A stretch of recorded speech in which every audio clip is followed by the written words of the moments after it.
جی السلام علیکم، کیسے ہیں جی آپ سب دوست؟ ٹھیک ٹھاک ہیں؟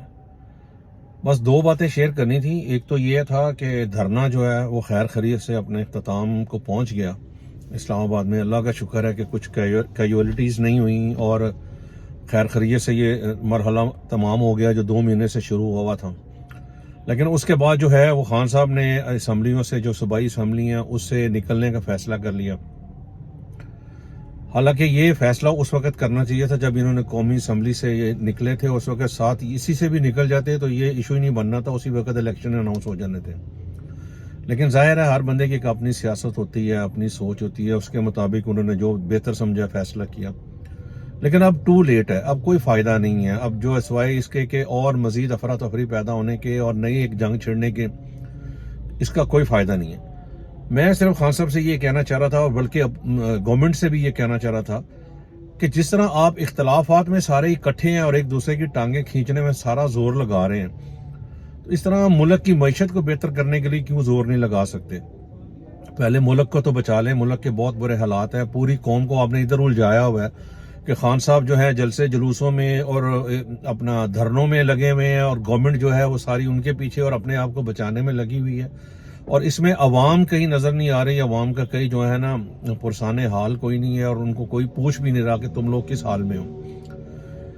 اس طرح جو ہے نا، کاش کہ یہ مساق معیشت بنا لیں اور معیشت کو پہلے سنبھال لیں سارے مل کے، پھر یہ ظاہر ہے چلتا ہی رہنا نظام جو بھی ہے۔ اکٹھے تو یہ ہو نہیں سکتے، اکٹھے ہونے ہوتے تو اس وقت جو ہے نا پاور پالیٹکس جو ہے یا ملک کے اصل حکمران یہ ہوتے۔ لیکن بس یہی ہے کہ یہ آپس میں جو ایک ڈیوائڈ اینڈ رول والا سسٹم ہے نا، وہ ان میں بھی صلاحیت کر چکا ہوا ہے۔ پیچھے جو بھی ہیں ہمارے اصل حکمران، ان کو آپس میں لڑا کے اور اپنی جو چیزیں ہیں نا وہ پوری کر رہے ہیں۔ اسی طرح ہی ملک کا حال ہے، پوری امت مسلمہ کا یہی حال ہے کہ بس ڈیوائڈ اینڈ رول ہے۔ چلیں بہرحال یہ تو جب ہونا ہے، جو ہونا ہے سب کے ساتھ ہی ہے۔ اللہ تعالیٰ ہمارے حال پہ رحم کرے۔ دوسرا جو ہے یہ جو جنرل فیض حمید، اس پوری سسٹم میں نا سب سے زیادہ نقصان اس بیچارے کا ہوا ہے۔ ایک تو اس نے اپنے آپ کو بہت زیادہ پولیٹیسائز کر کے اور بالکل عمران خان کے ساتھ کھڑے ہو کے اپنے آپ کو بالکل ہی کارنر کر لیا، اور اس کا نتیجہ یہ ہوا کہ وہ کنسیڈر ہی نہیں ہوا آرمی چیف بننے کے لیے نا۔ حالانکہ وہ اگر اپنی سسٹم میں رہتا اور بالکل اپنی ڈیوٹی پراپر طریقے سے پوری کرتے تو شاید وہ کنسیڈر تو ہوتے، بننا نہ بننا وہ تو جنہوں نے بننا تھا وہ تو بن ہی گئے۔ لیکن اتنا ان کو کنٹروورشل کر دیا گیا تھا کہ نام لے کے تو ظاہر ہے اس کو ایک طرف عمران خان کا ساتھی ثابت کر دیا گیا اور دوسری طرف ان کا گورنمنٹ کا دشمن ثابت کر دیا گیا۔ وہ بیچارہ کنسیڈر ہی نہیں ہوئے۔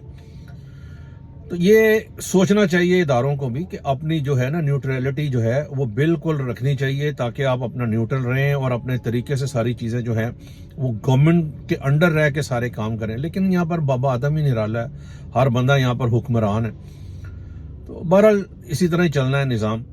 چلیں، میرے دل میں بس آئی تھی کہ یہی ذرا شیئر کریں، اور بیسک اس بات کا مقصد صرف یہ تھا کہ اب جو نئے آرمی چیف آنے والے ہیں، اللہ تعالیٰ کرے کہ اس ملک کو بالکل پراپر طریقے سے سنبھالیں، صرف سرحدوں کو نہ دیکھیں، ملک کے اندر بھی دیکھیں کہ کون گند کر رہا ہے اور کون ملک کے فیور میں ہے، اس کو بھی سنبھالیں، کیونکہ طاقت تو بہرحال آپ لوگوں کے پاس ہے، ہم مانیں یا نہ مانیں، اصل حکمران تو جو ہیں وہ آپ لوگ ہی ہیں۔ تو ملک کو بچائیں، آپ کی مہربانی ہے۔ اور سارے لگے ہوئے ہیں جی حافظ صاحب اور حاجی صاحب، اور یہ نہیں ہے، بہرحال جو ہیں وہ ان کا ذاتی فعل ہے۔